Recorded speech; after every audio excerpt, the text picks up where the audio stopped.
Hello, and welcome to the Sphere Photo Studio. We will take a quick look around and show you its design and features.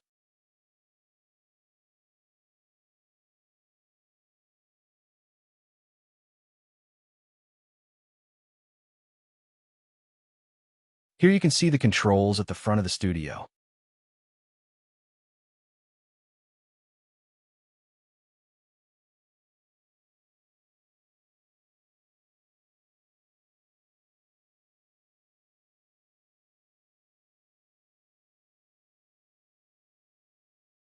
This large pad is like a laptop mouse pad.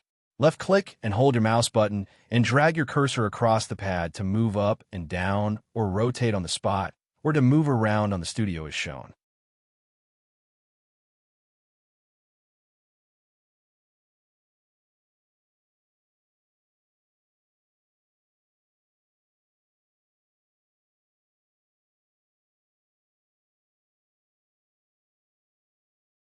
We have scroll arrow buttons to look through the backdrop textures inside the studio. You click on one of the textures you can see on the window panels, and it will then paint that backdrop onto the studio to take a photo with using the snapshot button.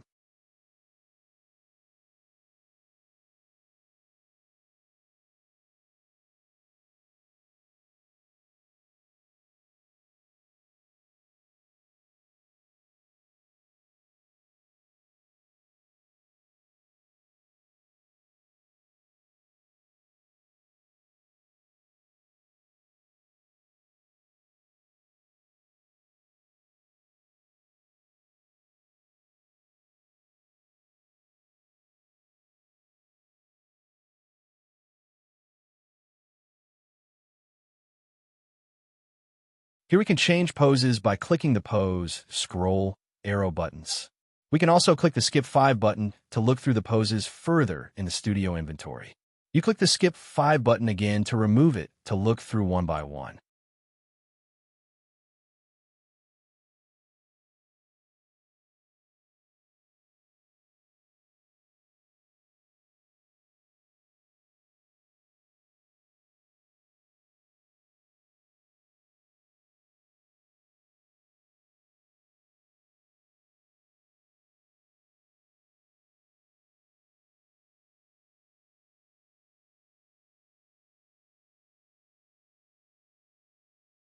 Looking at the control buttons on the right-hand side, we have a bright button to turn on and off.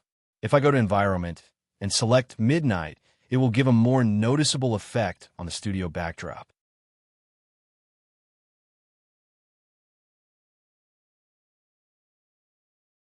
Next button is Eye. By clicking this, you'll get a drop menu, and here you can select what direction you might want the eyes to be looking in.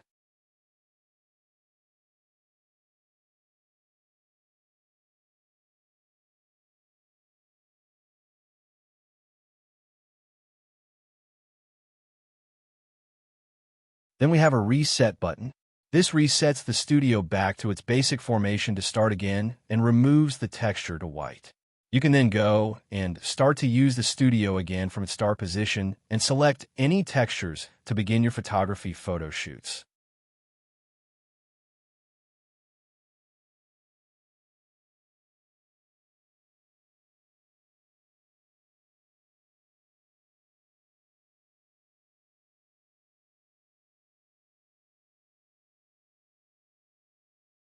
Along the top here are spare storage drives for textures or animations.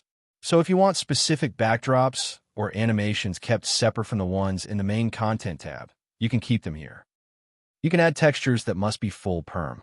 Also, you can add animations into the correct box. To add, right-click on the studio, click the Edit Link tab, and then click on the drive you want to use. Then drag your full perm texture into the content box. You do this also for the animation, but that can be of any permission. If you add more textures to the studio and you're using the HUD supplied too, make sure you do the same process with the HUD for the textures you're adding. If you want to add more full perm textures or any animations in the studio itself, then right-click Edit, go to Content tab, and drag and drop in. By the way, if you want to use the textures or animations you put into the spare storage drive boxes, simply click on that box to activate what's inside on the Studio and click again to deactivate.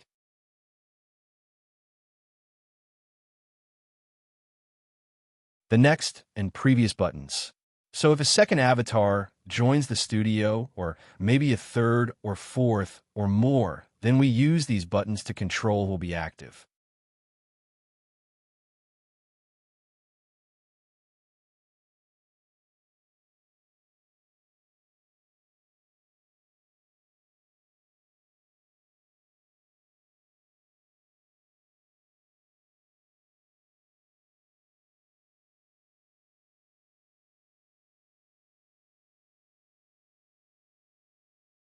So the idea with this is that each avatar can be moved on the Studio or have its pose changed. It can then also be positioned around other avatars to make a couple or group posing position to take a photo off.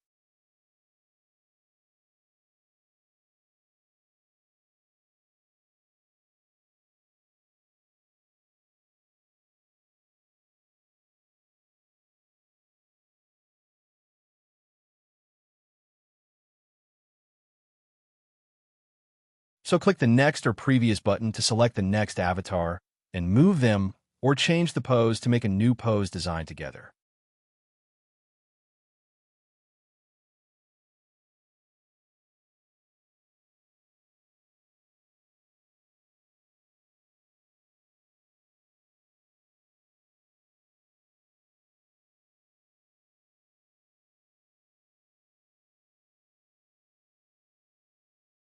So you can get the idea of what this function does posing more than one avatar.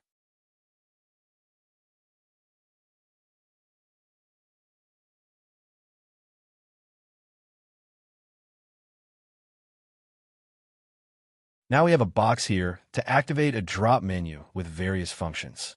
You can find the light settings here that can produce color and projection light to make shadows or even produce a shadow texture onto the avatars.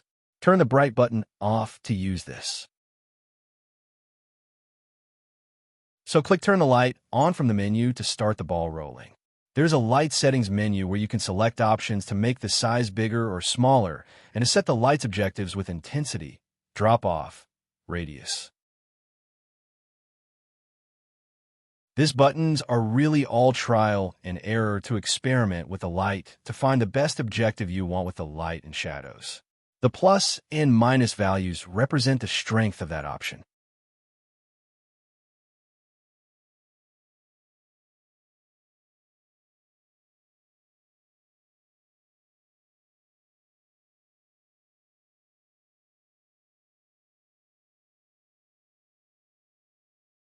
You can select the Color tab to put a color hue onto the avatars in the Studio for an effect.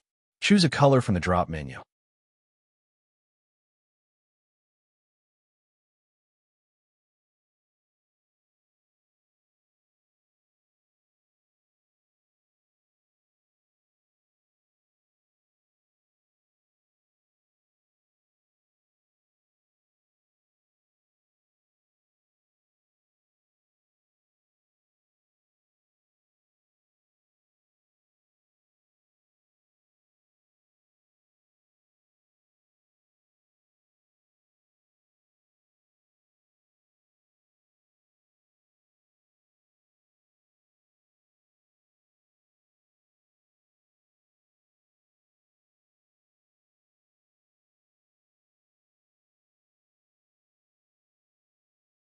So without going into too much precise detail, you can create shadow textures on the Studio using the Texture tab and selecting from the drop menu. If you select the Alt button on your keyboard and hold it down, and then move your camera view to a position you want to be looking at the avatars. Then select Set Light Position. This moves the light can to the position your viewer is at and projects the light onto the avatar from here.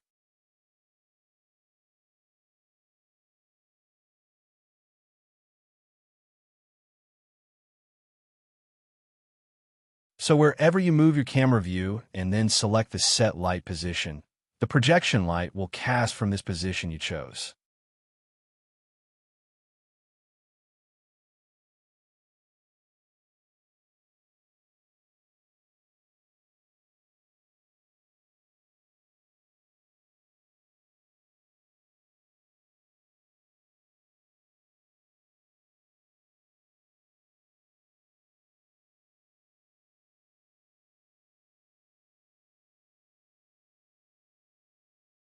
Going back into the light settings menu, you can change the design of the shadow texture from the drop menu. Plus, you can change size of the shadow to make it smaller or bigger, and also its strength and focus. Again, it is all about experimenting with the buttons to find a source you like that's projecting onto the posing avatar. You can even use the color tab to add color into the shadow projection.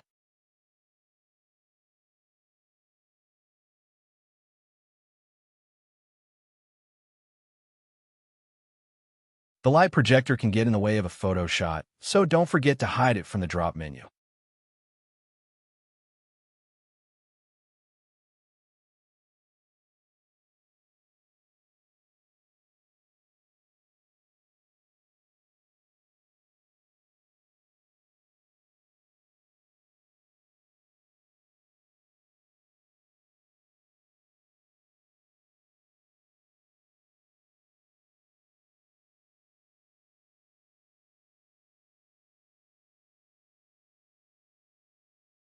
So like I said, you play around with the menu setting and values to find something you like with the projection light on the studio.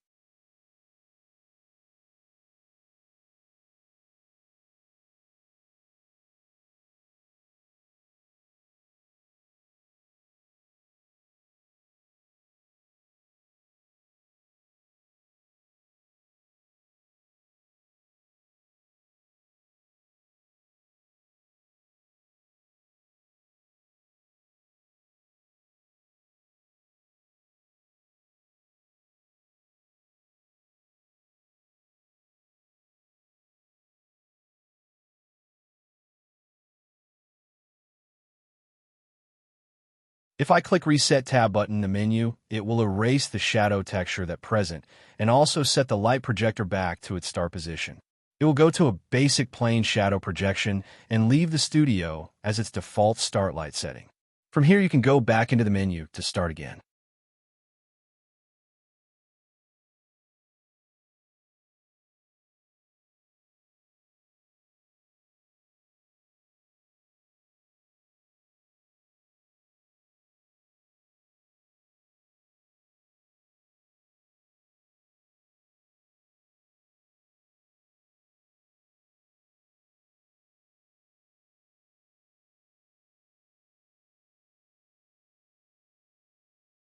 In the menu, you can decide if you want to have the pose changes as silent or as chatty in the chat bar, so you know what pose you are on.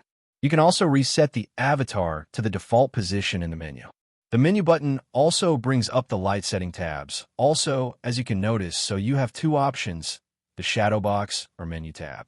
The menu box is designed that you can edit the studio, tick edit linked and click on this box drive, then drag and drop any shadow textures you might want to add into the studio's menu.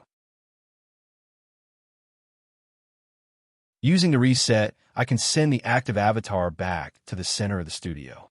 The studio also can be resized if you want it smaller or bigger for whatever needs you have. You have values in the drop menu to shrink or expand the studio shell.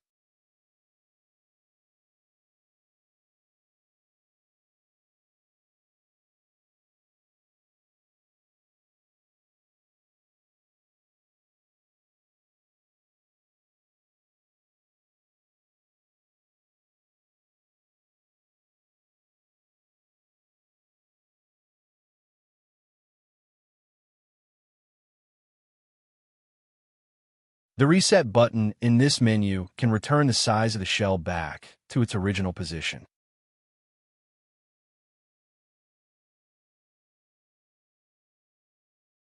So these are the controls for the studio. And you can lock it away and enclose the shell so no one can use it by using the lock button at the bottom right.